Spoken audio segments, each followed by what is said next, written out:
আপনাদের পার্বত্য এলাকায় জিনের উপাসনা হয়। এখন বললেন ভাই কেমন করে জানলেন? যত তান্ত্রিক মান্ত্রিক কবিরাজ জাদুকর সব এই পাহাড়ি এলাকায় ঘুরে বেড়াচ্ছেন, এবং চোখ কান খোলা রাখলে আপনারাও বুঝতে পারবেন জিনের উপাসনা করলে অনেক কিছু ভেলকিবাজি দেখানো যায়। জিনকে আল্লাহ পাক কিছু ক্ষমতা দিয়েছে। জিন অনেক দূর থেকে দেখতে পারে। মনে করেন যে কেউ একজন এখানে বসে আছে, সে দাবি করছে যে সে অলৌকিক ক্ষমতার অধিকারী, অথচ ওর কাছে জিন আছে। কি আছে? জিন।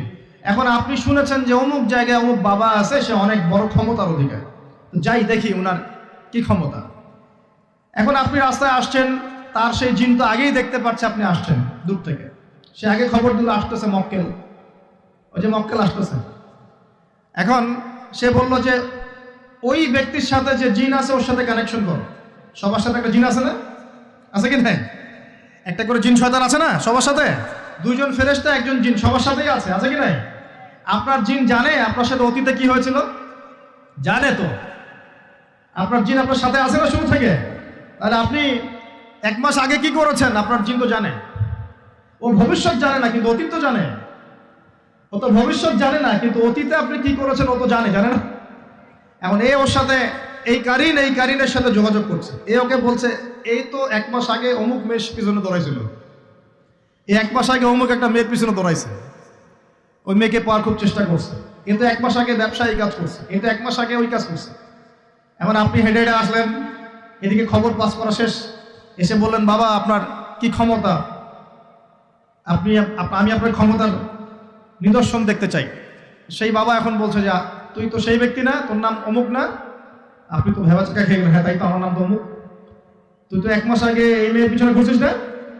তাই তো, আপনি কেমন করে জানলেন? তুই 1 মাস আগে এই কাজ করছিস না? তাই তো, আপনি কেমন করে জানলেন? আপনার তো চোখ একদম আসমানে উঠে গেল, বাপরে বাপ, সে তো আমার অতীতের সব বলে দেয়, তুই অমুক জায়গায় এটা পাপটা করছিস না, তুই এই জায়গায় ওটা লুকায় রাখছিস না, ব্যাস আপনার মাথা খারাপ। জিনের উপাসনা করে মানুষ অনেকেই।